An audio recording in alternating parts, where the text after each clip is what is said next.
Oke.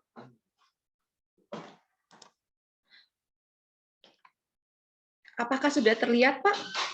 Sudah, Bu, sudah terlihat. Oke, baik. Selamat pagi, Bapak, Ibu, dan teman-teman siswa sekalian.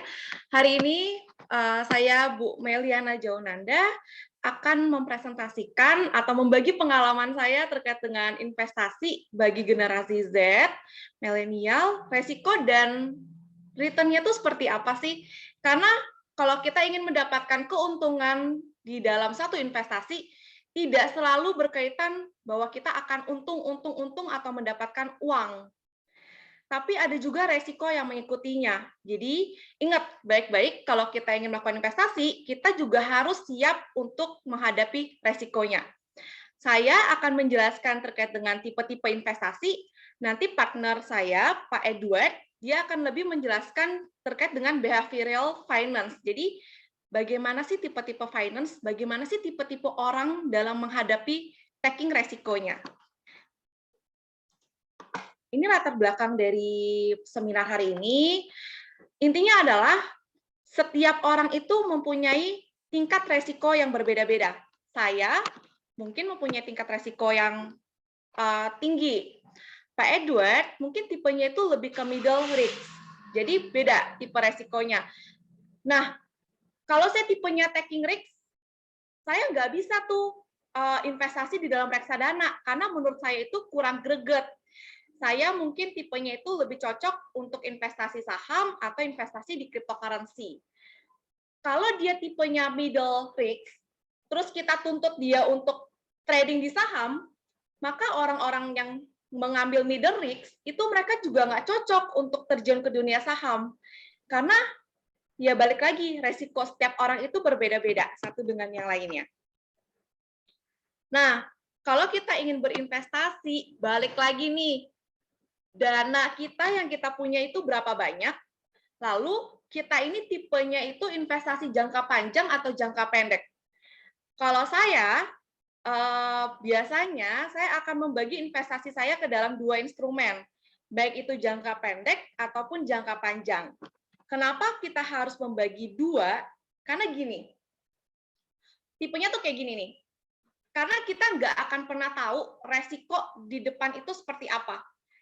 Dunia mungkin nggak pernah memprediksi bahwa ada yang namanya COVID-19. Mungkin mereka memikirkan bahwa ya udah gini-gini aja kok market bakalan stabil ke depannya akan atau bahkan diprediksi uptrend.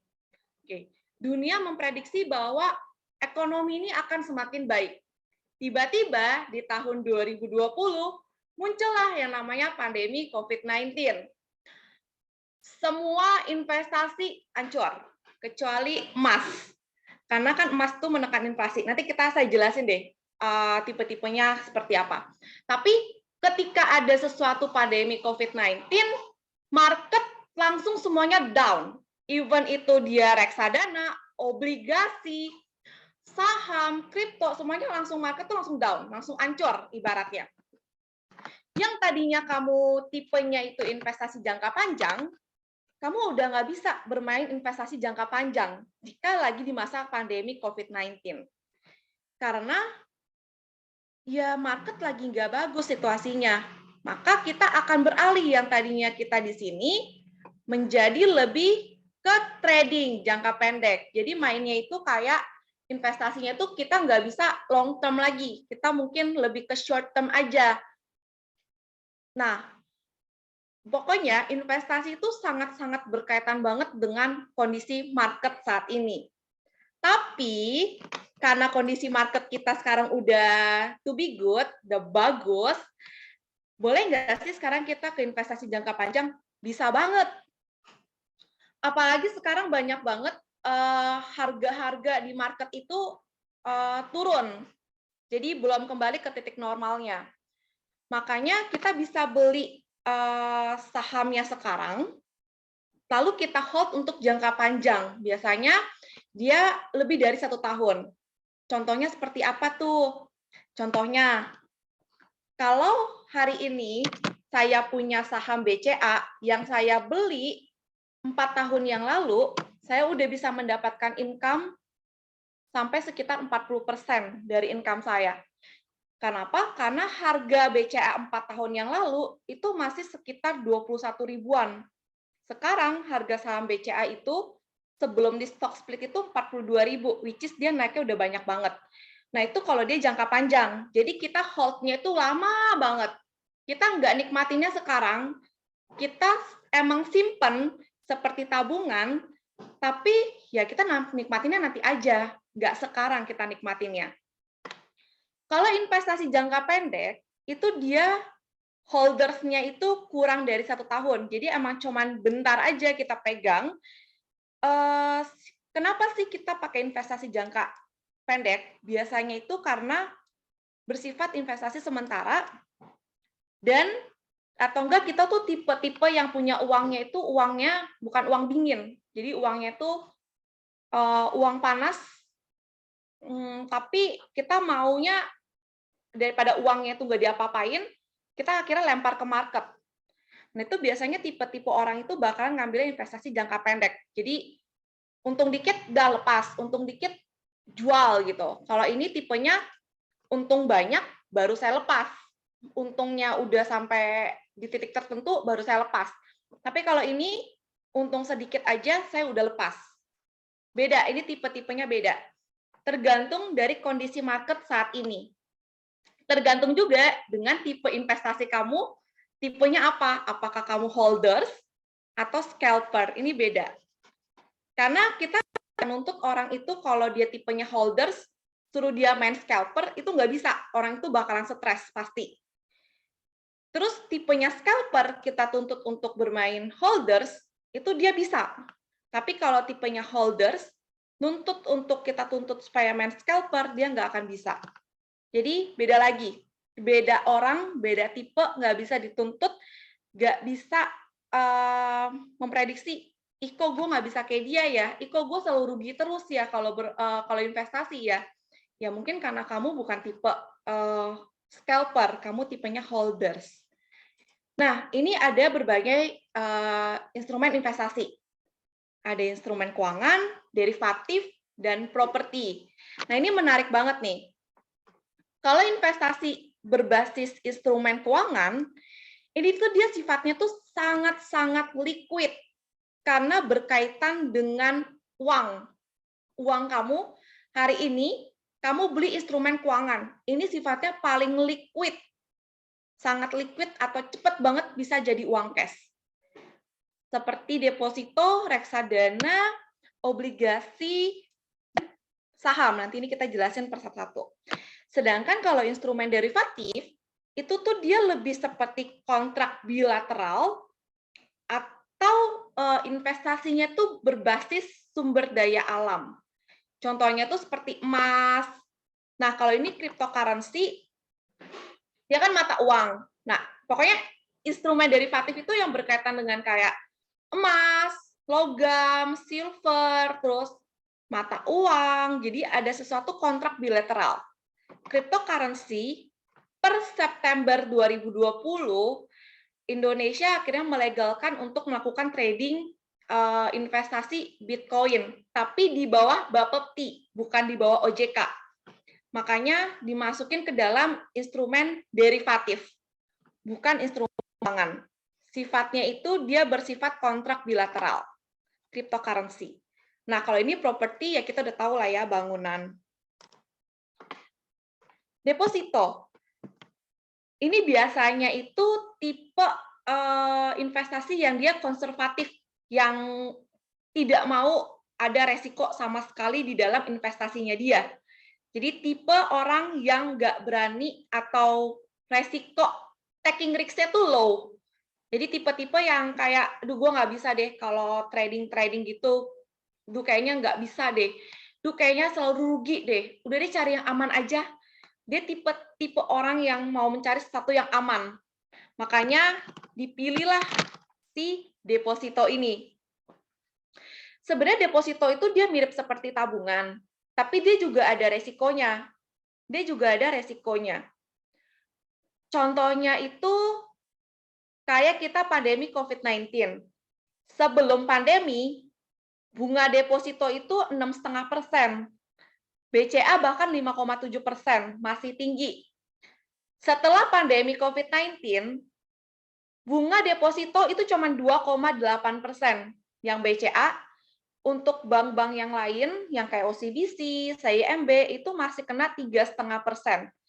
Which is, kalau bunganya berkurang, maka pendapatan kamu pun juga akan berkurang. Ini saya kasih contoh deh, sorry.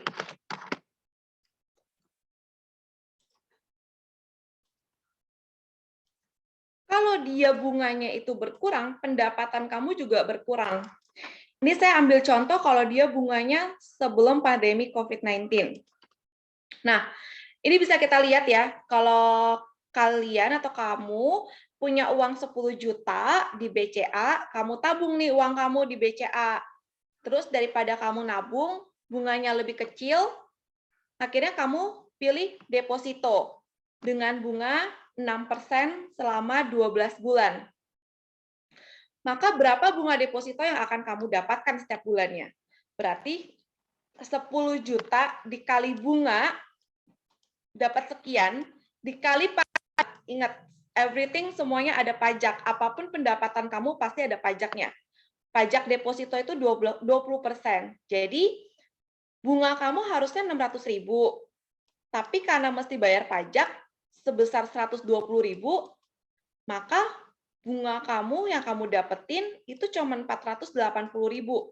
Dibagi 12 bulan, per bulan itu kamu cuma dapat untung 40.000 dari investasi deposito. Kalau sekarang pas lagi pandemi COVID-19, dia bunganya cuma 3%, berarti kamu cuma dapat 20.000 per bulan. Jadi ada resiko market yang tetap ngikutin nih, walaupun deposito itu tipenya itu investasi yang low risk, tapi tetap ada resiko investasinya, yaitu bunga. Bunga itu sangat banget berkaitan sama kondisi suatu negara. Obligasi. Kalau saya disuruh mendingan deposito atau obligasi, which is saya lebih suka obligasi daripada deposito. Jadi kalau obligasi ini seperti surat berharga atau sertifikat yang berisi perjanjian antara perusahaan sebagai peminjam dana dengan investor sebagai pemberi dana. Nah, kalau obligasi itu tuh yang kenapa dia lebih menarik daripada deposito, itu karena dia bunganya lebih besar daripada deposito. Which is kita bisa lihat di pandemi COVID-19, deposito cuma 3%.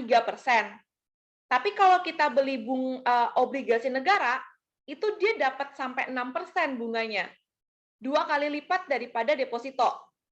Kalau saya yang punya uang 10 juta, saya akan memilih obligasi daripada deposito.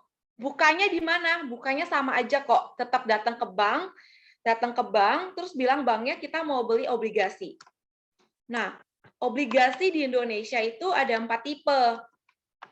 SBR, SBSN, SUN, sama SR. Jadi, saving bonds retail ini biasanya itu kalau yang dikeluarin sama perusahaan-perusahaan, kalau ini SBSN itu kayak syariah, ini dua-duanya kayak berbasis syariah. Cuman ini dia tipenya obligasinya tuh tabungan, ini dia retail. Terus ini yang obligasi negara. Saya lebih suka tipe obligasi yang negara. Karena negara itu nggak mungkin bangkrut. Bisa aja sih bangkrut, tapi peluang dia untuk bangkrut itu rendah. Sehingga dari tipe 4 obligasi ini yang menurut saya paling secure atau paling aman, yaitu si obligasi negara. Artinya, negara hutang ke kamu, negara pinjam uang kamu untuk pembangunan negara atau pembayaran hutang negara. Nah, terus negara bakalan kasih apa nih buat kamu ketika dia pinjam uang kamu? Yaitu dia akan kasih bunga dari pinjaman. Nah, enaknya nih kalau dia obligasinya negara, yang ori, itu dia biasanya bunganya tetap fixed rate. Ini yang kita mau. Kita nggak mau floating. Kalau floating itu ngikutin kondisi market saat ini. Kalau COVID-19 ya berarti suku bunganya rendah. Kalau fixed rate ya kamu lagi ada pandemi, kamu lagi ada hujan, badai, banjir, gunung meletus, ataupun kondisi market Indonesia juga lagi jelek, ya bunganya kalau dia bilangnya 10%, ya bahkan 10% sampai dia jatuh tempo. Ini kalau ori, itu saya paling suka kalau obligasi negara. Dan dia itu jangka waktunya 3 tahun. Minimal pembelian 1 juta. Kalau kamu pakai tabungan negara, seperti Bank Mandiri, BNI, BRI, itu kamu 1 juta. Tapi kalau kamu bank swasta, dia 10 juta mulainya. Jadi beda antara bank negara sama bank swasta. Jadi kalau banknya pemerintah, ya bisa beli dari 1 juta, tapi kalau swasta dia 10 juta. Terus, ini kita dari investasi yang berbasis low risk, sekarang kita pindah ke investasi yang berbasis medium risk. Agak medium nih, jadi agak-agak resikonya agak-agak berat juga. Tapi investasinya itu juga menguntungkan kok, yaitu instrumen reksadana. Nah, balik lagi nih, kalau reksadana itu sebenarnya dia menguntungkan jika kamu bekerja sama dengan pihak ketiga. Dia akan menguntungkan jika kamu melakukan kerjasama dengan pihak ketiga. Contohnya, saya punya uang 100 juta.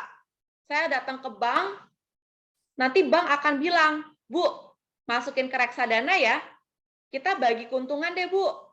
Setahun, Ibu dapat 8%. Saya itu dapat 3% aja udah cukup kok. Jadi kita imbal bagi hasil sama si pihak ketiga. Itu ada mekanismenya. Tapi kalau bisa nggak sih kita yang trading sendiri, bisa aja kok. Saya mau trading sendiri, 100% saya yang kotak-katik sendiri, saya yang mau beli produknya sendiri, saya yang mau beli instrumennya sendiri, itu bisa. Tapi biasanya kita nggak pernah tahu kondisi market saat ini, dan kita juga nggak punya kemampuan untuk mengolah keuangannya. Kalau kita pakai bank, mereka kan punya manajemen resikonya sendiri. Nah, jadi ibaratnya tuh lebih secure kalau lebih secure pakai mereka. Karena reksadana itu berbeda sama saham, dia agak sedikit unik dan pergerakannya tuh sedikit lama. Keuntungannya pun juga lama. Tapi dia akan untung atau dia lebih menguntungkan jika kamu bisa kerjasama dengan pihak ketiga. Nah, ini contohnya seperti ini nih. Jadi, biasanya si Bank Mandiri bakalan kasih tahu nih ke nasabah investor, sini mau beli reksadana nggak? Keuntungannya kita bagi 2 deh. Bapak atau Ibu dapat 8%, saya dapat 3% aja cukup kok. Tapi dana Bapak Ibu, saya yang olah ya.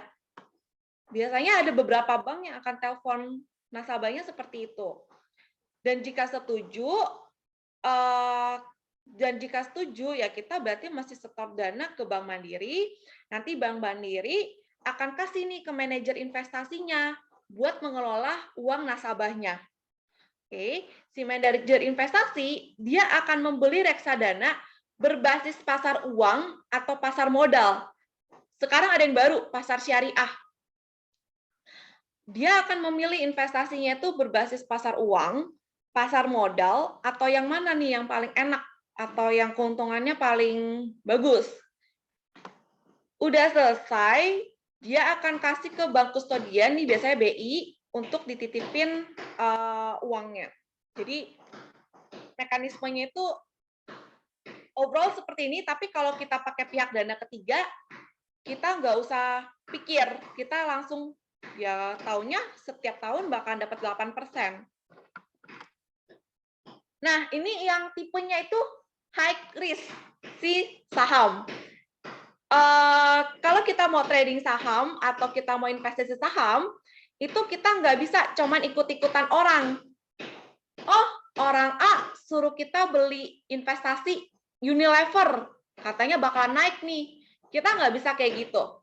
Kalau kita mau investasi saham, kita juga harus bisa atau mengerti yang namanya laporan keuangan perusahaan. Jadi saham ini tuh dia resikonya tinggi banget. Hari ini saya beli nih jam 9 nih, market buka. Saya beli saham Adaro, harganya 1.200.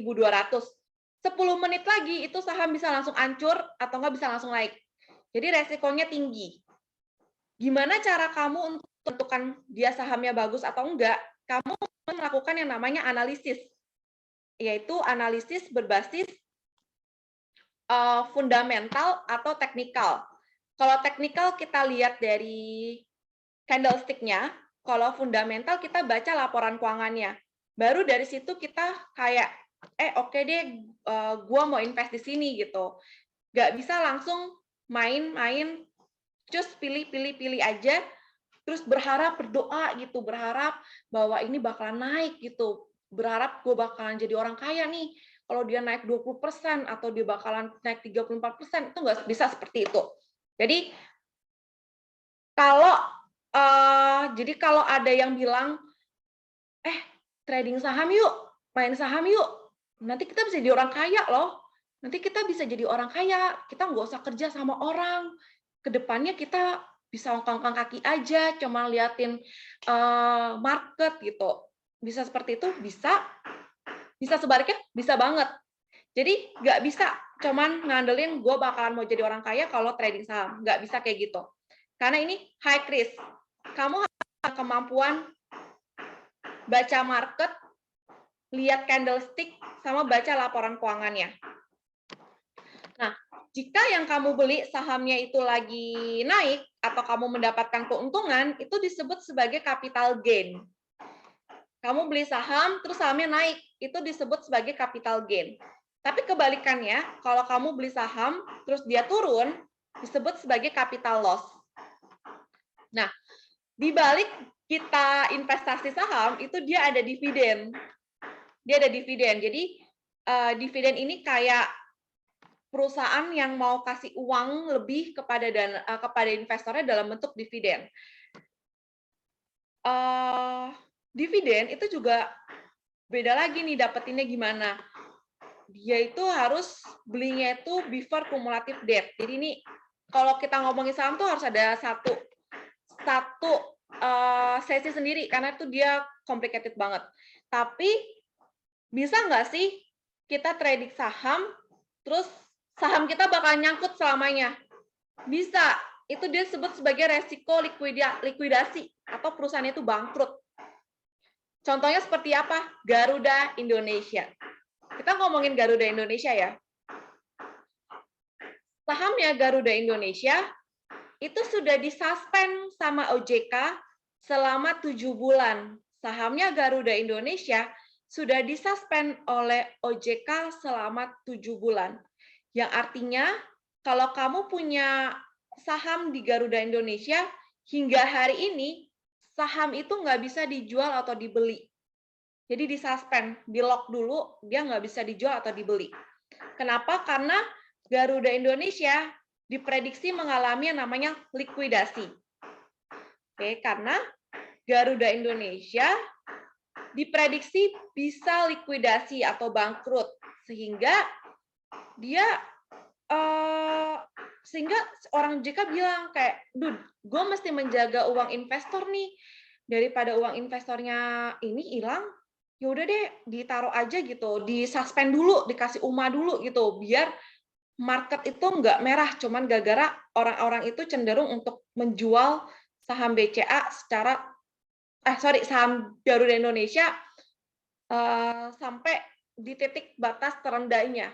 Jadi ini market itu ada resiko likuidasi. Kalau kamu nggak bisa baca laporan keuangan sama candlestick-nya, itu bahaya banget.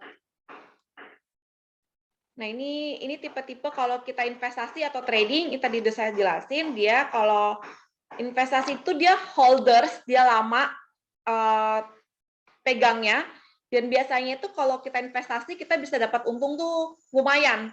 Kalau trading itu, dia fokusnya pada pergerakan harga saham. Jadi kalau Udah naik 5% ya jual.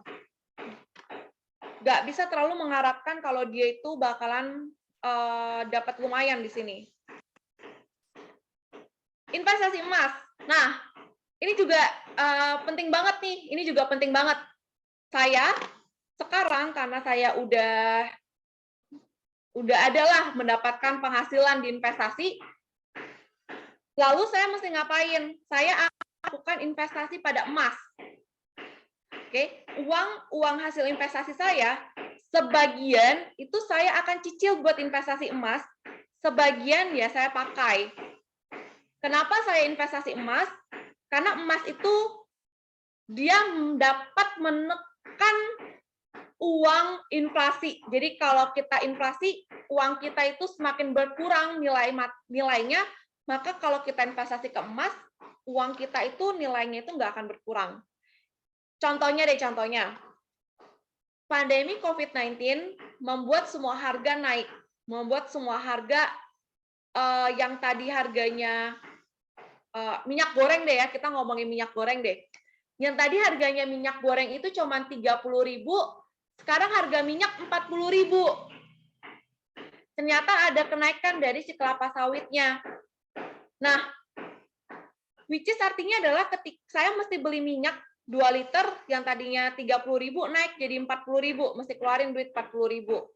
Kalau emas itu dia bisa menjaga uang kita. Kalau saya investasi emas, hari ini saya beli 1 gram 1 juta, maka kedepannya kalau dia ekonomi global itu lagi kacau, biasanya emas akan naik. Dan itu cenderung mempertahankan nilai mata uang kita. Enaknya itu kalau kita investasi emas itu dia bebas pajak. Nah, ini emasnya ya, banyak. Nah, kita ke cryptocurrency. Saya ini aja deh. Nah, kalau ke cryptocurrency itu dia tipe-tipenya tuh lebih tinggi banget daripada si emas. Dan ini anak-anak milenial tuh pada lagi suka banget nih sama si cryptocurrency karena bisa dapat cuan banyak nih dari kripto daripada bukan si cryptocurrency. Nah, terus si cryptocurrency itu dia tuh kamu mesti membutuhkan sesuatu yang jeli, kamu harus bisa banget baca perusahaannya ini, sama kamu juga mesti bisa baca candlestick atau technical investasinya perusahaan. Kalau kamu nggak punya kemampuan itu, bisa bahaya, karena dia tipenya itu, kalau di saham, kalau dia udah saham itu turun 7%, maka langsung berhenti marketnya. Tapi kalau di kripto enggak, turunnya itu bisa sampai 100%, 50%, 20%, jadi benar-benar kejam banget kalau di kripto. Dan ini emang bisa ngasilin uang, ya, tapi bisa bikin kamu rugi juga kalau di kripto. Nggak terlalu nyaranin sih. Tapi kalau tipenya taking a risk, ya silakan aja kamu mau coba gitu.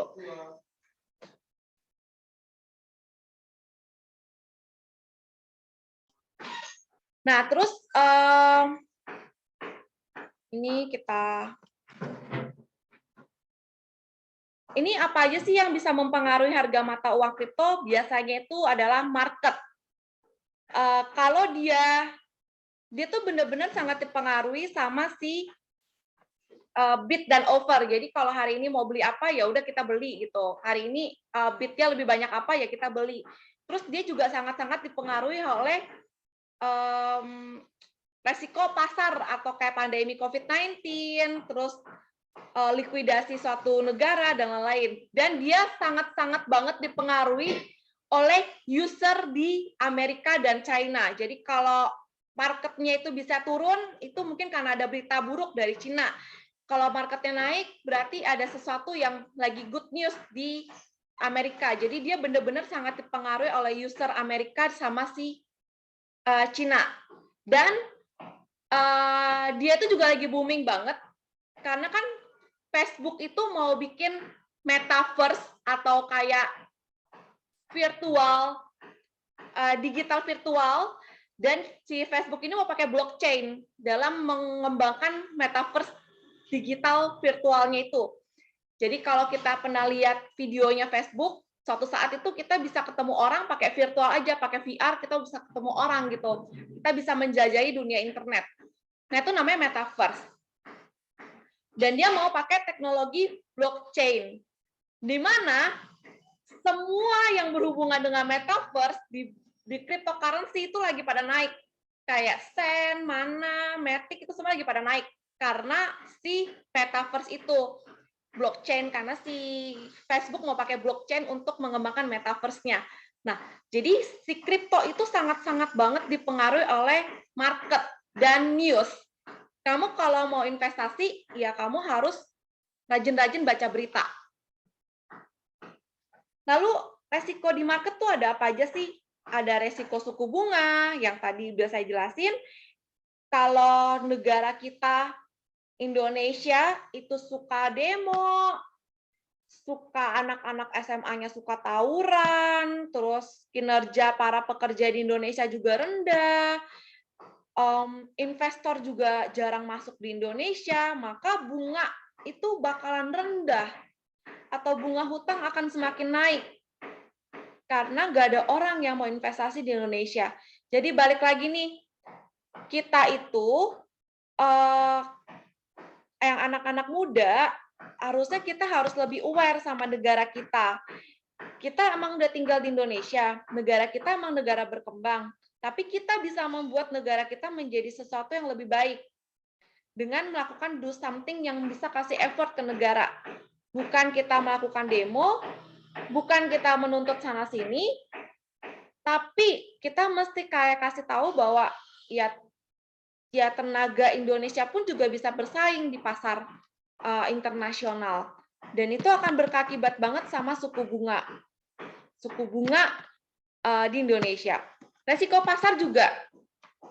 Market kita itu bukan market yang efisien, bukan market yang sebenarnya enak buat diinvestasi. Karena kenapa? Karena market kita itu masih jomplang antara yang mempunyai berita banyak sama berita yang rendah. Juga masih sangat banget dikuasai oleh para bandar-bandar. Market kita itu tidak efisien. Sehingga ketika ada berita yang benar-benar kayak COVID-19 atau negara kita lagi demo gitu, kayak demo 212 contohnya, atau negara kita lagi demo apa gitu, demo UU Cipta Kerja, market kita akan langsung responnya itu negatif, langsung turun tajam banget. Dan itu artinya market kita tuh nggak efisien. Kamu kalau mau terjun ke market kita, berarti ya kamu udah harus punya stop loss sendiri. Ini susah karena negara berkembang tuh akan seperti itu. Jadi kalau ada demo besar-besaran, ada demo sesuatu yang menyerang ikon negara, atau ada pandemi COVID-19, atau hutang negara meningkat, resiko pasar pun akan menjadi besar. Resiko inflasi dia akan mengikuti ya. Jika negara kamu nggak bisa survive, negara kamu resesinya buruk, inflasi juga akan naik. Kayak kita sekarang lagi mengalami inflasinya yang cukup naik.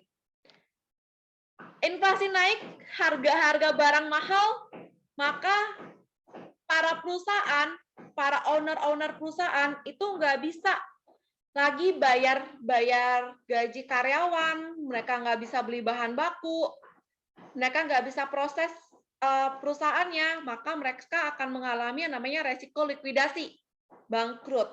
Dan itu kita nggak mau. Kalau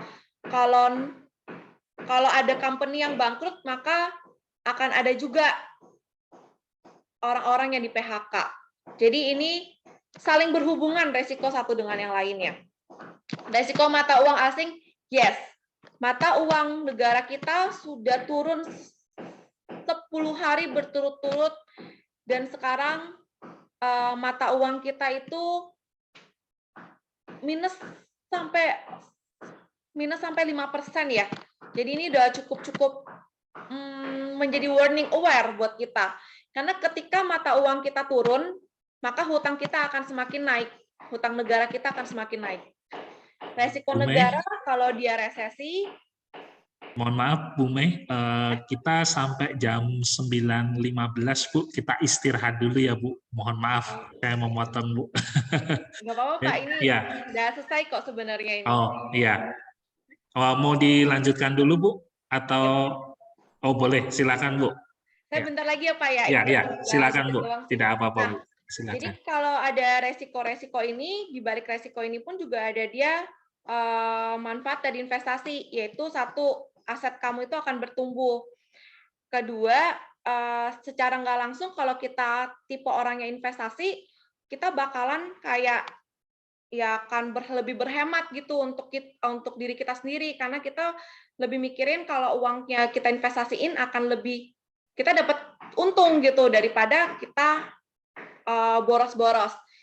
Investasi itu murah kok, nggak mahal. Dari 100.000 aja kita bisa investasi di saham. Kita bisa buka aplikasi ajaib, kita bisa buka di Bibit, kita bisa buka di iPod. Sekarang udah banyak, dari uang 100.000 aja itu bisa ngasilin investasi. So, dari saya sih kalau investasi itu jangan takut, yes. Karena dari investasi itu, jujur, itu usia saya masih 28 tahun, saya bisa ngasilin dari uang investasi itu lumayan cukup banyak. Saya sama suami bisa nikah pakai uang kami sendiri di usia 28 tahun, ya which is bukan uang yang dikit gitu, tapi kita bisa nikah dan kita bisa cicil biaya KPR rumah ya karena kita sudah berinvestasi dari sedini mungkin. Ya, jadi manfaat investasi bukan hanya dari resiko-resiko market, tapi kita juga bisa mendapatkan keuntungan dari sini. Kalau kita bisa berinvestasi dari sedini mungkin, kamu bakalan dapetin manfaatnya pun juga ke depannya bakalan enak gitu. Kamu bisa kaya dari investasi, bisa, tapi kamu juga bisa mengalami kerugian dari investasi tersebut. Oke. Baik Pak, dari saya cukup Pak. Terima kasih semuanya. Oke, terima kasih banyak Ibu Mei yang sudah menyampaikan materi tentang investasi di sesi yang pertama ini. Terima kasih banyak Bu atas ilmunya yang sangat-sangat bermanfaat sekali. Nah, untuk berikutnya kita akan istirahat terlebih dahulu. Kita nanti akan mulai pada pukul jam 9:40. Ya, jadi kita akan istirahat. Kita akan mulai kembali nanti jam 9:40. Ya, untuk Ibu Mei dan Pak Edward juga dipersilakan untuk istirahat terlebih dahulu. Terima kasih. Terima kasih, Pak. Baik Ya. Pak, terima kasih Pak. Terima kasih.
Oke, waktu sudah menunjukkan pukul 9:39 lagi. Sebentar lagi kita akan mulai sesi yang kedua.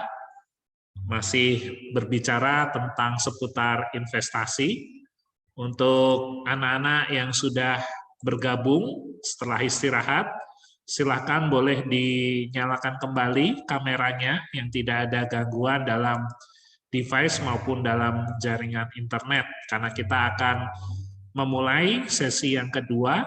Kali ini akan dipandu oleh Bapak Edward. Betul ya Pak ya? Betul, Pak. Oh ya, oke, baik. Hari ini kita akan memulai sesi yang kedua, waktunya sampai dengan pukul 10:25. Jadi untuk sesi yang kedua ini waktunya sampai 10:25. Bagi anak-anak yang mau bertanya tentang materi yang disampaikan, boleh langsung nanti open mic atau bisa mengirimkan pertanyaan kepada Ibu Roselyn, seperti itu. Baik, tidak berlama-lama lagi, kami persilahkan untuk Pak Edward. Silakan Pak untuk menyampaikan materi. Terima kasih. Terima kasih Pak Lukas. Oke. Sudah terlihat ya Pak? Ya, sudah Pak.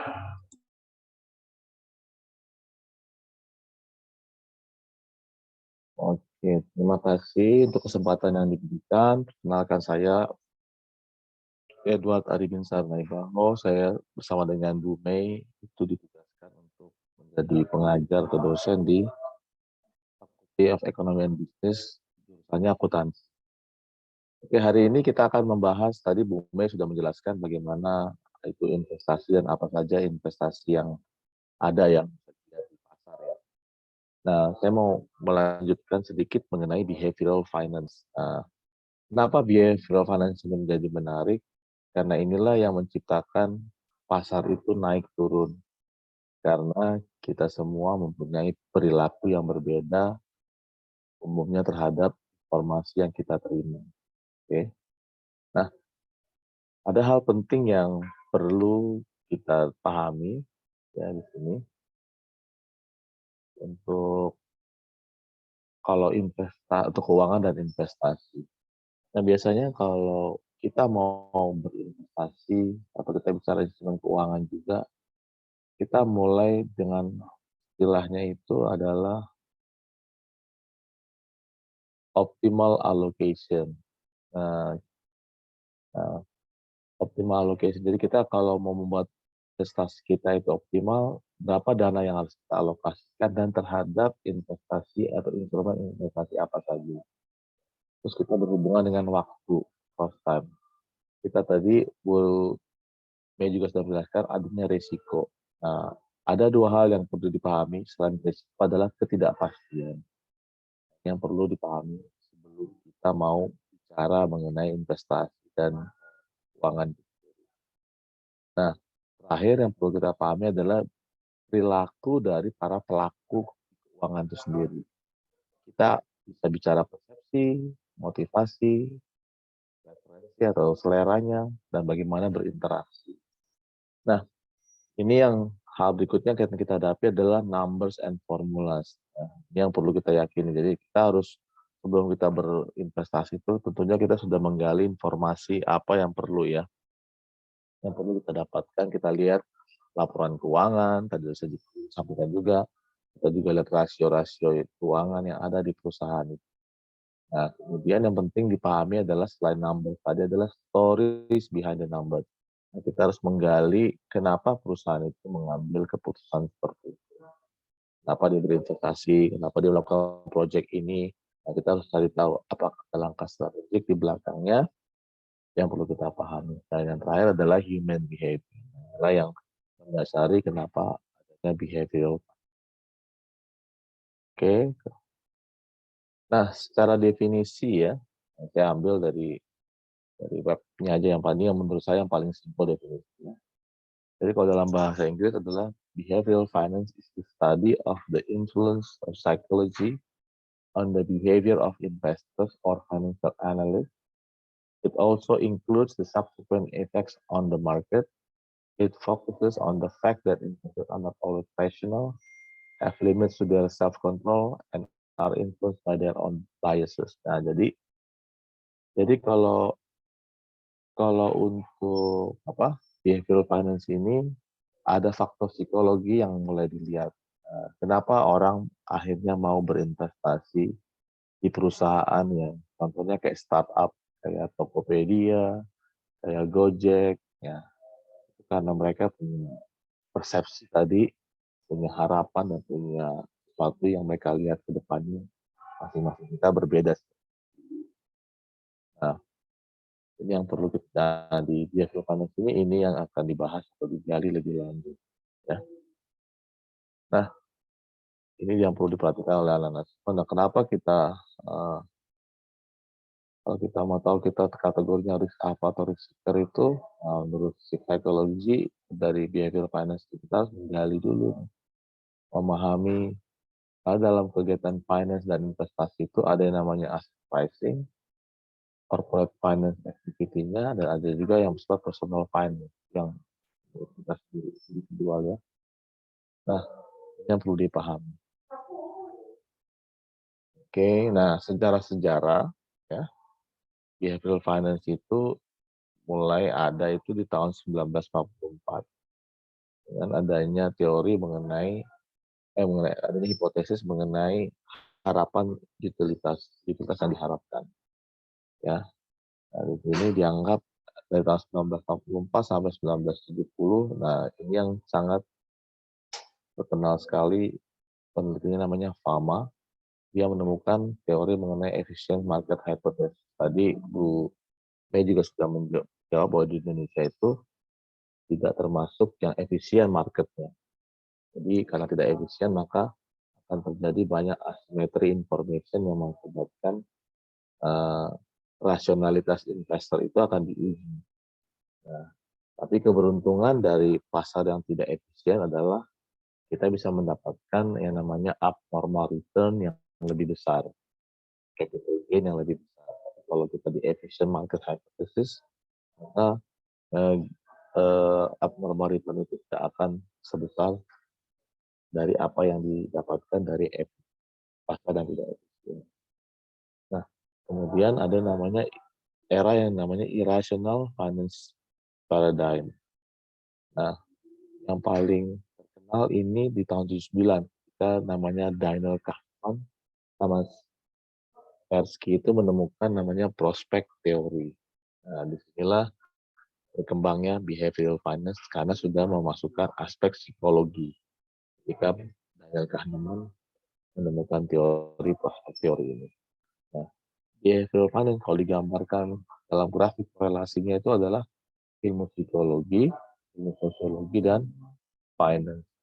Nah, irisan ketiganya inilah yang dikatakan area dari behavioral finance.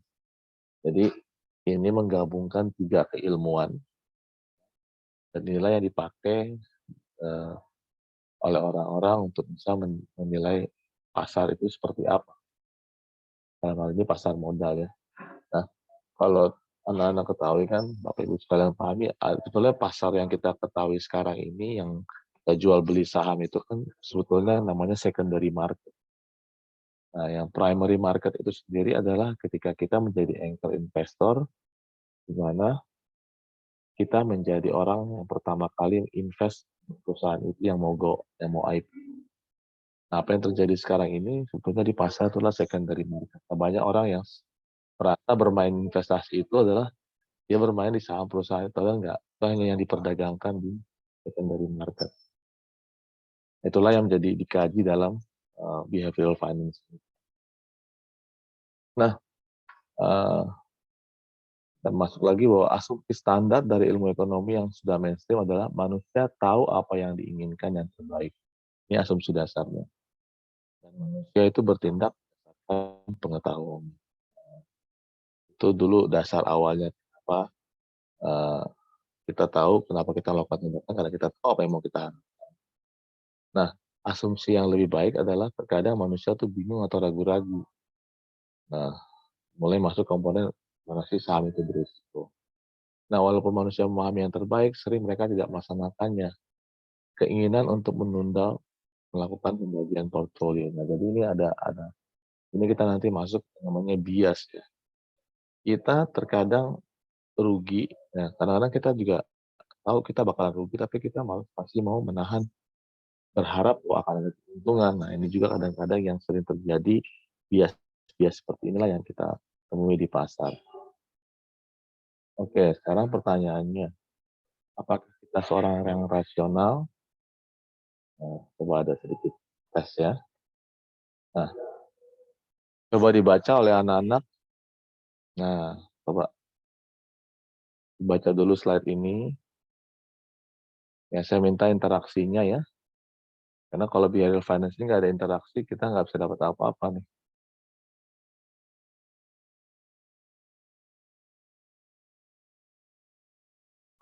Linda usianya 31 tahun. Dia single, orangnya sangat aktif, suka berbicara dan pintar. Dia kuliah dengan jurusan filosofi. Dan ketika sebagai mahasiswa, dia menjadi orang yang sangat peduli terhadap isu diskriminasi dan kesetaraan ya. Nah, pertanyaannya sekarang, seperti apa sih sebetulnya Linda itu? Linda itu kerja di bank, yang pertama. Atau yang kedua, Linda kerja di bank dan aktif sebagai aktivis dalam gerakan feminisme. Ayo, dijawab. Buka mic-nya aja lah. Ayo, silakan. Siapa nih yang mau menjawab pertanyaan yang disampaikan oleh Pak Edward? Ada Ayo. hadiah menarik nih dari panitia. Silakan. Saya boleh coba jawab ya, Pak. Menurut Ya, saya yang kedua. Kedua. Oke. Ya, ini yang kedua. Oke, dari saya. Teman-teman yang lain coba. Saya tunggu 5 orang deh. Supaya tahu mana yang itu. Ayo. Baru satu nih. Audrey siapa tuh? Siswa juga ya? Iya, siswa Pak. Audrey siswa. Menurut Audrey apa? Wah, Viko langsung di-off-in kameranya. Coba. Saya juga yang nomor 2, Pak. Nomor 2. Oke, Viko. Atau Clay? Saya 2 deh, Pak. 2. Terus? Clay? Baru 3 nih. Atau Ade? Ayo.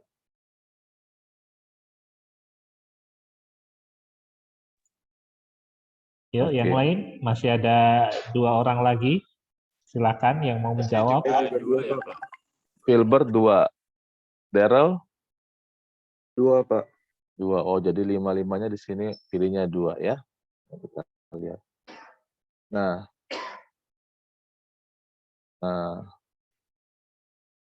sebetulnya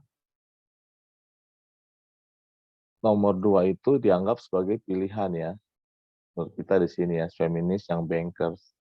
Nah, tapi menurut penelitian dari Sversi dan Kahneman itu 85% fund manager itu waktu diuji oleh dia pertanyaan tadi itu memilihnya nomor 1. Nah, di sini berbeda nih, mungkin juga beda generasi juga ya, di zaman dulu dan zaman sekarang. Nah, tapi itulah artinya. Jadi, kelebihan dari Kahneman dan Tversky itu yang saya mau coba sampaikan ke anak-anak semua. Ketika dia mendasarkan teorinya itu, dia melakukan survei panjang, sehingga dia bisa melihat persepsi orang. Nggak ada yang salah atau benar dengan jawaban tadi ya. Itu masalah persepsi saja. Persepsi dari masing-masing kita. Nah, jadi yang aman adalah bilangnya feminist banker ya, karena dianggap irisan dua-duanya kan. Seperti itu. Oke. Nah, apa yang terjadi dengan tadi itu, sebetulnya namanya representativeness. Jadi kita menganggap semuanya itu ada kesamaan. Gitu. Nah, ada namanya representatif heuristik. Nah, ini yang perlu diketahui. Nah, jadi kadang-kadang orang itu membuat keputusan terhadap sesuatu itu berdasarkan apa yang terlihat, tidak berdasarkan apa yang angka-angka itu katakan, sebutkan, atau ungkapkan. Ya. Jadi melihat yang terlihat aja, tapi tanpa peduli dengan dasar statistik atau angka-angka yang sudah ada. Nah, berikutnya, nah orang itu lebih termotivasi karena naratif dan deskripsi. Jadi kalau baca ada penjelasan, ada sebelumnya kita jadi terpaku ke situ, sehingga kita tidak menggunakan logik dari analisa kita. Nah, ini yang perlu diperhatikan oleh anak-anak semua, bahwa berinvestasi itu akan terjadi nih. Kadang-kadang kita punya dasar pengambilan keputusan kita itu tidak berdasarkan hal yang logik gitu. Ya, itu ada resiko di situ. Oke. Nah, sekarang nih ada lagi pertanyaan lagi nih berikutnya. Oke. Coba untuk dijawab lagi ya. Kalian dikasihkan duit $300 ya. Terus disuruh milih nih. Yang pertama, kalian dapat untung $100 atau yang kedua 50% kalian akan dapat untung $200 peluangnya, atau 50% lagi chance-nya kalian nggak dapat apa-apa, 0. Kansnya 50-50 nih. Nah, kalian pilih yang mana nih? Ayo, yang lain dong gantian.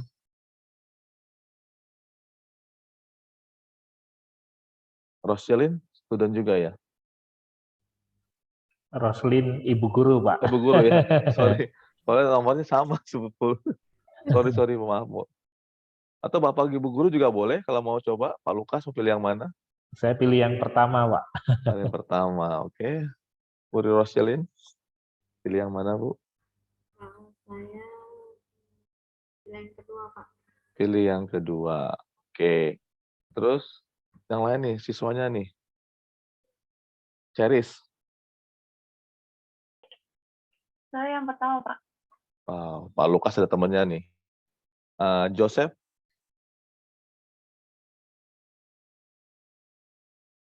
Joseph. Atau Kevin.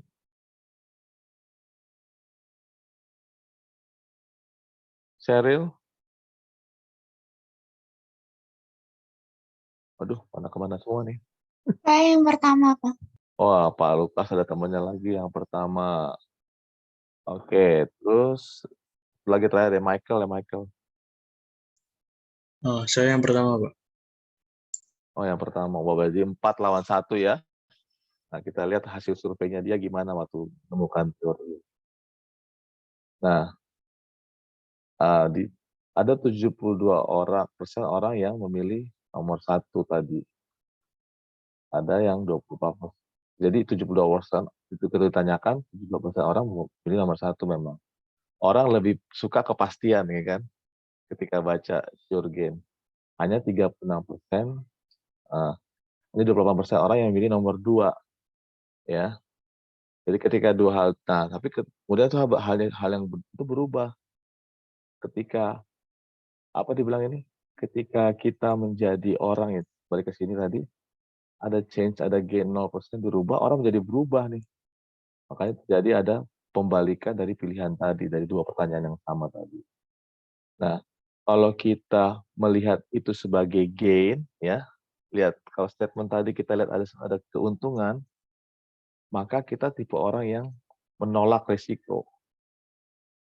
Nah, tapi kalau kita melihat itu sebagai hal yang merugikan, nah, ketika kita ambil keputusan, kita orang yang risk-seeker. Nah, berarti Bu Roselyn itu lebih risk-seeker. Nah, Pak Lukas itu lebih risk-averter. Nah, makanya orangnya nggak banyak. Karena lihat kan, case nomor 2 itu dibandingkan nomor 1 yang sure gain kan, positifnya yang 172%, ini 64% kan. Jadi emang orang nggak banyak yang risk-seeker. Jadi nggak ada salah benernya ini ya. Ini cuma mau lihat persepsinya tadi. Oke. Nah, orang juga dalam mengambil keputusan itu banyak hal yang mempengaruhi ya. Apalagi sekarang ini ada sosial media ya. Itu juga banyak orang ngambil keputusan jadinya. Ada juga nih yang paling bahaya namanya herding behavior. Ini tadi dibilang nih herding behavior nih ikut-ikutan gitu loh. Kalau orang rame-rame kemarin kayak Bukalapak, semua invest Bukalapak, karena Bukalapaknya udah hancur ya kan. orang ikut-ikutan. Nah, jadi namanya herding behavior. Nah, herding behavior ini terjadi di pasar saham ya. Dimanapun terjadi pasar saham di belahan dunia itu selalu ada namanya.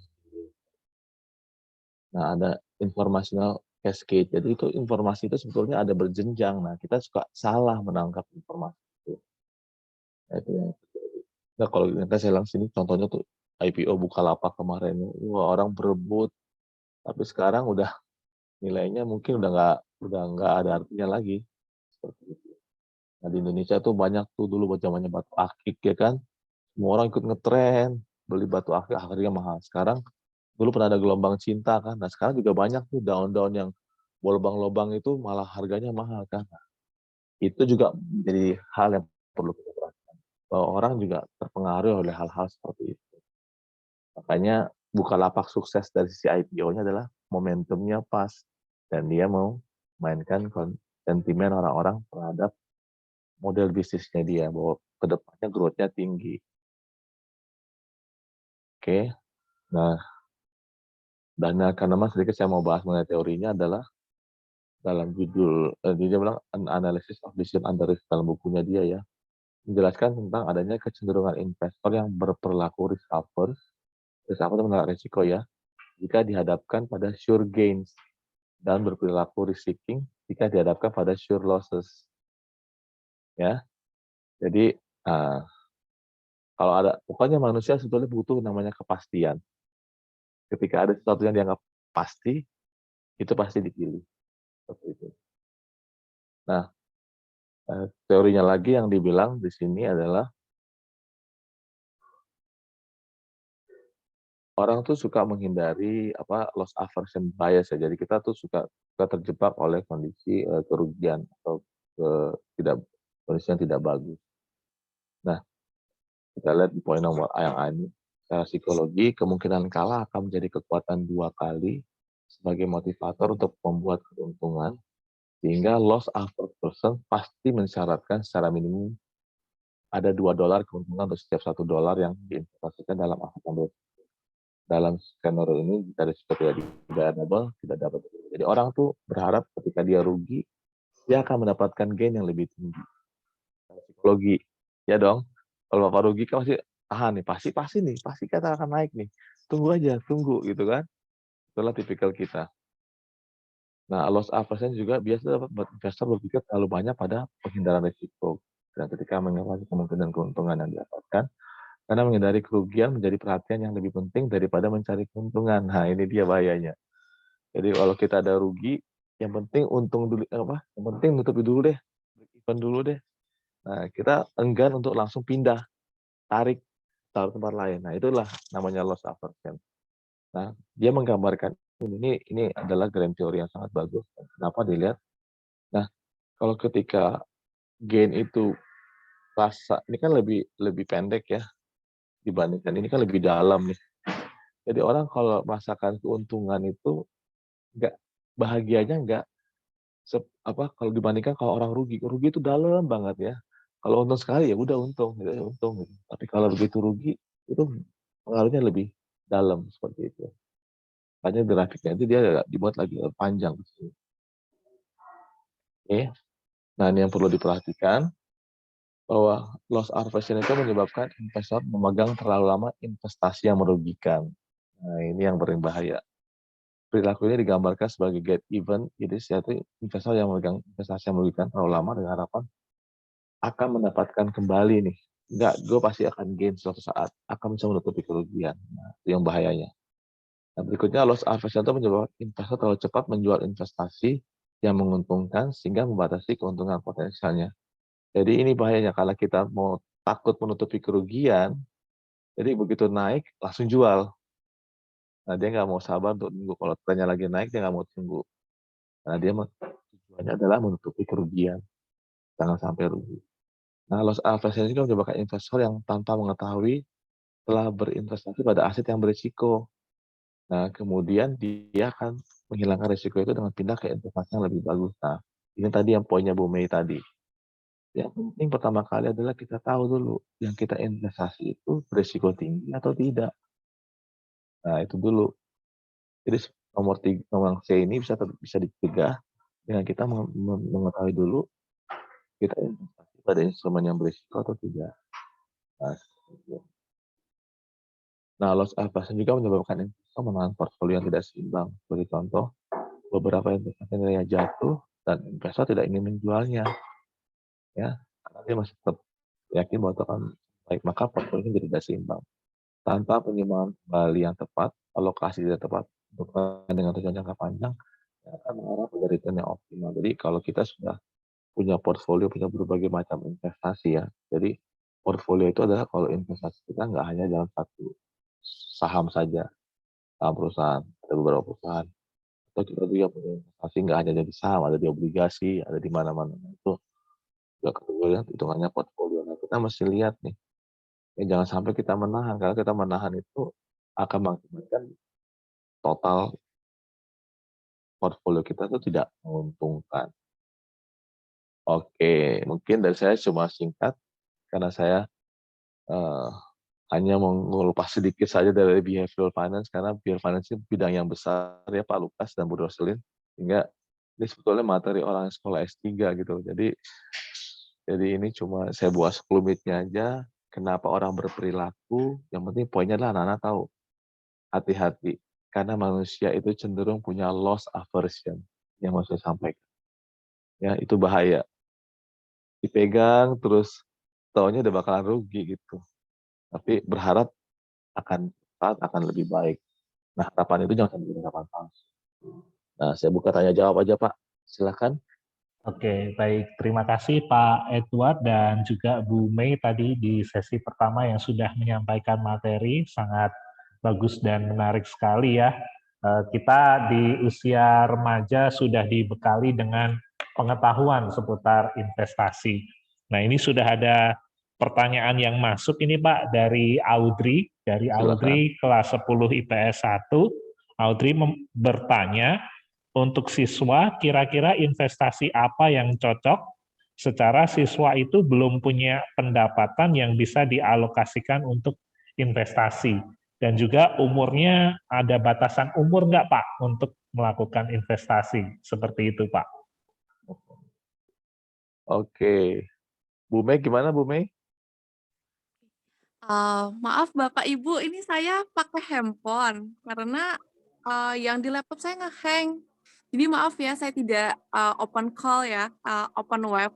Oke Bu, baik Bu, tidak apa Bu.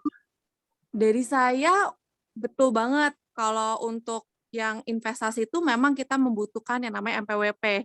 Karena setiap berinvestasi itu ada pajak yang melekat dari pendapatan kita. Nah, tapi untuk untuk siswa itu kan kita biasanya bisa bertabung ya. Kita nabung di bank, kita udah bisa buka akun bank. Nah, itu coba aja untuk berdeposito terlebih dahulu. Karena bunga bank itu cuma 0, sekian persen, yang berarti biaya admin itu jauh lebih tinggi daripada bunga yang kita dapatkan. Nah, mungkin bisa untuk berdeposito terlebih dahulu untuk belajar bagaimana sih melihat aset kita bertumbuh dan memiliki pengalamannya terlebih dahulu. Dari saya cukup, Pak. Oke, baik Bu. Terima kasih Bu. Oke. Dari Pak Edward, ada tambahan Pak?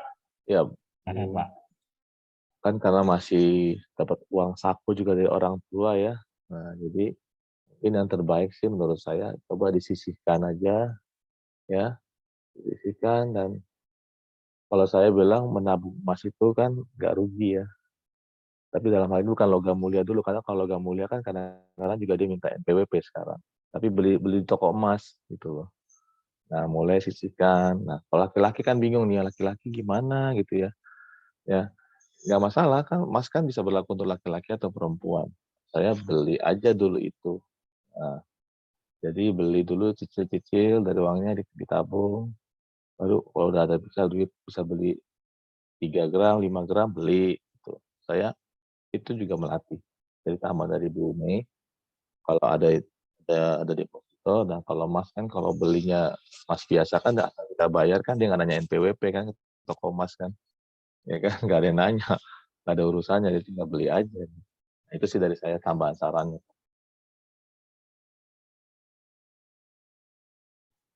Oke, terima kasih. Berarti disarankan untuk deposito dan emas ya Pak ya, untuk siswa dan siswi boleh menyisihkan uang dari uang jajannya yang diberikan oleh orang tua untuk membeli barang-barang yang justru malah semakin hari bukan nilainya makin turun, tapi mengalami kenaikan ya. Kita Betul, belajar Pak. investasi dari awal. Oke, berikutnya ada pertanyaan kedua dari Daryl 11 MIPA 2. Pak, Bu, apakah trading kripto itu direkomendasikan atau adakah metode investasi yang lebih baik? Wah, ini tertarik dengan kripto yang lagi ngehits nih, Pak, kayaknya, Pak. Silakan Silakan. Bu Mei dulu untuk kripto, Bu. Ya. Oke, baik. Ini Daryl atau Darren ya? Daryl, Bu. Daryl. Daryl, kalau untuk kripto sih jujur ya itu kan dia high risk banget dibandingkan saham. Setidaknya kamu harus mempunyai pengetahuan membaca tren, analisis teknikalnya. Jadi kita belajar untuk membaca candlestick-nya terlebih dahulu. Karena kalau kripto itu tuh dia nggak ada valuasi yang bisa kita pegang kalau kripto. Kalau saham kita bisa baca laporan keuangan perusahaan. Dia ada revenue, dia ada pendapatannya, dia ada penjualannya. Tapi kalau kripto, ya kita cuman trusted aja gitu sama project-nya. Kalau project-nya nggak jalan, ya bisa-bisa nanti uang kamu juga hilang gitu aja. Contohnya, waktu itu kita lagi hype banget tuh yang namanya Squid Game. Ada satu developer bikin project kripto menggunakan nama Squid Game. Alhasil karena Squid Game-nya lagi ngetren, kita mulai tuh untuk investasi di developer Squid Game itu. Ternyata dalam waktu 24 jam, project itu scam. Dan akhirnya uang kamu ya hilang gitu aja. Karena cryptocurrency itu dia nggak diawasi oleh OJK. Jadi, benar-benar resikonya agak tinggi banget kalau kamu mau terjun ke situ. Tidak terlalu disarankan sih untuk pemula. Baik. Iya, betul. Jadi cryptocurrency itu sesuatu yang dunia juga masih baru. Jadi di dunia yang sudah mapan pun itu, pasar keuangannya juga tidak terlalu disarankan kalau kita tidak memahami dengan baik dan kalau kita juga tidak mempunyai dana yang lebih besar ya. Nah, jadi kalau sudah mau main kayak ya, jadi saran saya gini, kalau kita sudah mulai berinvestasi ke investasi yang instrumennya lagi beresiko, pastikan yang kita dana yang kita alokasikan itu adalah dana yang berlebih, ya. Lebih, jadi on top dari investasi yang lain, kasih ada lebih, silahkan main ke yang beresiko. Jadi jangan, ya pokoknya intinya dalam investasi itu, don't put your egg in one basket, itu aja. Jadi telur kita tuh jangan taruh dalam satu keranjang, taruh di beberapa keranjang. Yang paling beresiko itu adalah yang terakhir aja. Karena kita nggak tahu seberapa dalam kerugiannya. Itu aja Pak, silakan Pak. Ya, terima kasih untuk jawabannya. Berarti kita harus benar-benar melakukan analisis dan mengetahui profil dari resiko diri kita sendiri ya Pak ya. Manajemen Betul sekali, resiko. betul. Ya, tidak hanya ini ya Pak, ikut pom-pom dari Elon Musk seperti itu ya Pak ya. Iya, iya. Dia nge-tweet apa kita ikut beli. Ya, silakan. Tadi ada yang mau menambahkan atau mau bertanya, silakan. Ada yang mau open mic langsung, boleh? Oke, kita masuk ke pertanyaan berikutnya. Ini dari Filbert. Bagaimanakah cara untuk mengetahui waktu tepat untuk menjual saham? Wah, ini pertanyaan menarik sekali nih. Supaya profitnya bisa maksimal ini Pak, atau Ibu Mei. Bu Mei Silakan. yang pengalaman nih. Kalau Filbert tergantung dulu nih, kamu tipenya itu investasi atau scalper. Kalau scalper itu biasanya kita lihat dari analisis technical candlestick-nya. Dimana kalau candlestick itu dia ada yang namanya batas resisten dan support. Dan kita biasanya kalau candlestick-nya itu udah merarah ke titik resisten, itu kita tunggu sebentar aja. ketika dia udah sedikit naik ke resisten, kita jual. Jadi tergantung dulu, kamu tipenya itu scalper atau investing holders. Kalau kamu investing holders, biasanya itu saya akan hold dulu sahamnya itu dalam beberapa waktu lama. Ketika dia udah mencapai trade plan saya, biasanya 30%, itu saya langsung jual. Karena saham itu nggak mungkin selalu akan naik terus. Dia pasti ada satu di mana dia akan turun. Kalau kamu scalper, kalau kamu bersifat trading, kamu harus bisa belajar analisis technical candlestick. Harus tahu mana titik support dan resistennya. Itu kuncinya sih. Biasanya bandar itu suka main di situ. Dari saya cukup, Pak. Mungkin dari Pak Edu nih. Oke, jadi kebetulan kan Bu Mei ini lebih suka beresiko ya. Kalau saya kan orangnya yang tidak terlalu suka beresiko. Nah, biasanya yang saya lakukan tuh saya suka membeli saham perusahaan yang IPO. Tapi saya hold sampai nanti pasti perusahaan itu kalau yang normal adalah ketika dia IPO dan harga sahamnya semakin naik untuk membuat perusahaannya saham itu menjadi liquid, dia akan melakukan right issue. Right issue dia nambah jumlah lembar saham. Nah, saya tunggu itu sebetulnya. Baru setelah right issue itu terjadi, baru saya mulai menjual bagian dari yang right issue. Nah, itu juga salah satu cara. Atau tunggu dia buyback. Nah, biasanya perusahaan yang IPO itu dia akan buyback share-nya lagi. Karena setelah, kan intinya gini, orang nggak mau berbagi keuntungan kan. Ya nggak, kalau semakin bagus trennya, dia akan mulai membeli lagi sahamnya lagi yang dari pasar. Nah, ketika buyback itu, ya saya berharap capital gain yang besar. Itu kalau tipe yang tadi ya, investor ya, kayak saya. Oke. Baik Pak, ini saya sedikit tambahin ya Pak.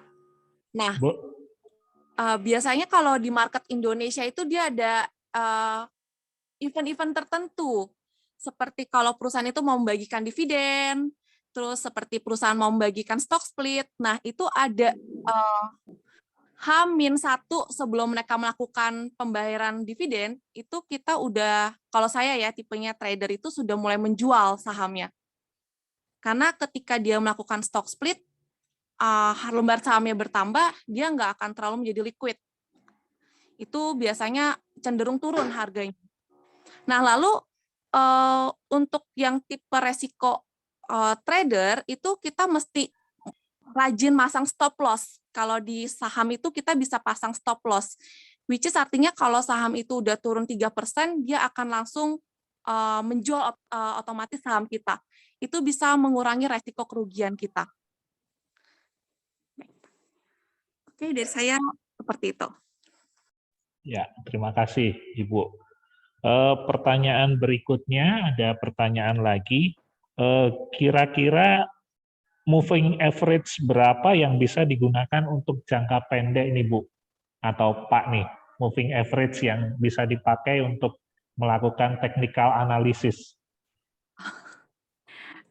Oke, baik. Ini sepertinya anak-anaknya udah mulai mengenal saham nih, Pak. Kayaknya sambil belajar online mereka juga buka ini Bu, memantau market nih Bu.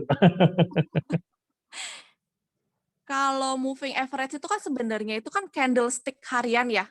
Setiap satu hari itu pasti muncul satu tuh candlestick. Nah, kalau MA5 itu kan dia candlestick 5 hari. MA20 kan candlestick sama 20 hari. Nah, biasanya kalau dia sahamnya itu set always, MA sampai 20 set always terus, nah itu pasti akan ada di mana saham itu akan naik. Biasanya saya lebih fokus ke MA5 dan MA20. Dari Pak Edward mungkin ada tambahan Pak? Ya, kalau dari saya sih tinggal tadi yang kayak tadi itu kita loss aversion-nya seperti apa. Ya, kita mau tahan, kita mau tunggu angka berapa tuh, angka itu jadi relatif sebetulnya. Jadi moving average yang Bu Mei itu bilang tergantung kita tipenya seperti apa tuh. Nah, itu. Jadi makanya itu kembali ke refleksi dari kita. Jadi nggak ada angka bakunya ya. Jadi itu kembali ke kita. Kita punya persepsi gimana nih, punya intuisi seperti apa. Nah, makanya sebanyak mungkin kita mencari story behind the number-nya. Nah, kalau tadi kan bilang udah 5 hari drop, ini ada apa nih gitu loh. Cari tahu story behind the number-nya itu yang penting. Nah, itu yang jadi rasional kita. Itu aja sih Pak dari saya. Oke, baik. Terima kasih Pak dan Bu. Ini ada pertanyaan masuk satu lagi. Apakah disarankan ketika kita melakukan investasi karena keterbatasan pengetahuan dan istilahnya pengetahuan dan pemahaman kita, apakah disarankan untuk melakukan titip dana? Karena sekarang lagi marak titip dana, kita titip berapa, lalu nanti kita akan mendapatkan profit sekian persen, seperti itu. Bagaimana Pak, Bu? Silakan. Oke, dari saya, kalau dia berbasis forex dan dia tipenya tuh MLM, percaya deh, suatu saat dia project itu pasti akan scam. Ada satu titik di mana dia pasti akan scam. Jadi, saya tidak menyarankan hal tersebut kalau titip dana. Kecuali kalau kamu titip dana pada pihak ketiga seperti bank, yang memang sudah diawasi oleh OJK. Tapi kalau titip dana kayak Forex kayak Net89, kayak DNA, Royal Queen, yang akhir-akhir ini sangat booming ya, itu saya nggak saranin, karena itu MLM. Semua yang bersifat MLM, pasti itu skema Ponzi. Pasti ada di mana sampai titik tertentu mereka nggak akan bisa payment orang-orang itu lagi. Jadi pasti bakal scam ujung-ujungnya. Kalau dari saya sih seperti itu, Pak, pengalaman saya. Mungkin kalau Pak Edward, gimana, Pak? Oke, jadi gini, kalau obligasi aja yang negara cuma berani kasih 6%, terus ada yang berani bilang bisa kasih 20-30%, jangan ikut. Ya, itu aja saran saya. Jadi titip dana itu jangan, bagi saya apalagi kalau berani bilang, wah 25%. Lah, obligasi negara aja cuma 6% kok kamu kasih 25%. Nah, gimana caranya? Itu aja sih dari saya, Pak. Kembali Ya. logical thinking-nya dipakai, itu aja. Ya, baik. Terima kasih Pak, Bu. Ini mungkin jadi pertanyaan terakhir ini. Pertanyaannya menarik. Bagaimana cara untuk keluar dari saham yang nyangkut? Keluar dari saham yang nyangkut ini. Mungkin belinya pas di harga tinggi, habis itu nggak naik-naik, tapi malah justru makin hari makin turun nih. Seperti itu. Oke, jadi gini, kadang tuh bener banget tadi yang sudah dijelaskan oleh Pak Edward. Kita tuh kalau udah turun nih, turunnya padahal udah dalam, selalu believe kalau saham itu akan naik satu saat nanti. Malah makin tambah dalam. Nah, biasanya kalau saya sih, saya selalu pasang stop loss 3%. Jadi kalau ketika saham itu dibanting, di titik stop loss saya, otomatis dia akan langsung terjual. Jadi itu untuk menghindari saham itu, istilahnya menghindari resiko saya itu, risk-nya itu terlalu dalam. Biasanya kita selalu pasang stop loss kok. Kalau yang, balik lagi ya, kalau udah biasa di market, itu pasti feeling-nya main sih. Beda dengan pemula. Biasanya kalau yang udah biasa tuh pasti feeling-nya main. Mereka kayak, kita tuh langsung tahu, oh ini kayaknya nih saham nih kayak bakal mulai dibanting deh. Makanya kita akan langsung masang stop loss atau untuk menghindari resiko. Pasti selalu harus pasang stop loss untuk menghindari resiko. Karena balik lagi, kita nggak akan pernah tahu saham itu kapan dibanting. Oke, mungkin dari saya cuma bilang kalau udah kenyataan, ya jual aja lepas. Nah, jadi belajar. Pas belajar untuk next-nya kalau memutuskan, ingat jangka waktunya itu nggak usah panjang-panjang. Kalau udah rugi lebih baik di close cepatnya. Tadi Bu Mei bilang pakai range 3%. Saya secepatnya karena itu rentang waktunya itu tergantung tadi kita seberapa jauh loss up-nya tadi. Sebisa mungkin jangan terlalu lama. Itu aja sih. Udah kejadian ya jual aja. Oke, baik. Terima kasih Pak Edward dan Ibu Mei. Mungkin dari anak-anak ada pertanyaan lagi? Semua pertanyaan yang masuk sudah dibacakan atau mungkin ada yang mau open mic langsung? Boleh dipersilahkan. Masih ada waktu lagi, sekitar 2 menit. Kalau ada yang mau bertanya. Kayaknya nggak ada ya, sudah cukup.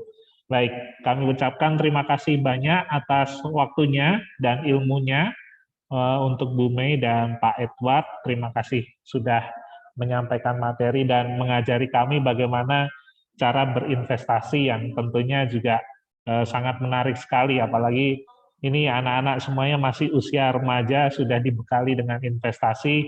Mudah-mudahan ke depan uang yang diberikan dari orang tua bisa dikelola, tidak semakin berkurang, tapi justru makin bertambah karena semakin hari semakin melek investasi. Seperti itu. Sekali lagi terima kasih atas waktunya untuk Pak Edward dan Ibu Mei.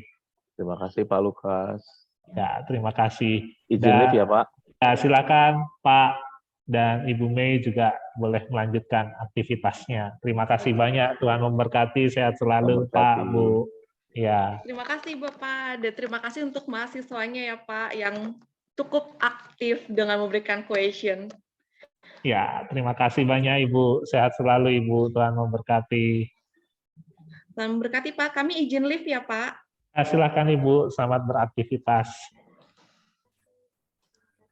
Ya, untuk anak-anak yang masih bergabung di room ini, jangan lupa untuk mengisikan feedback dari webinar ini ya.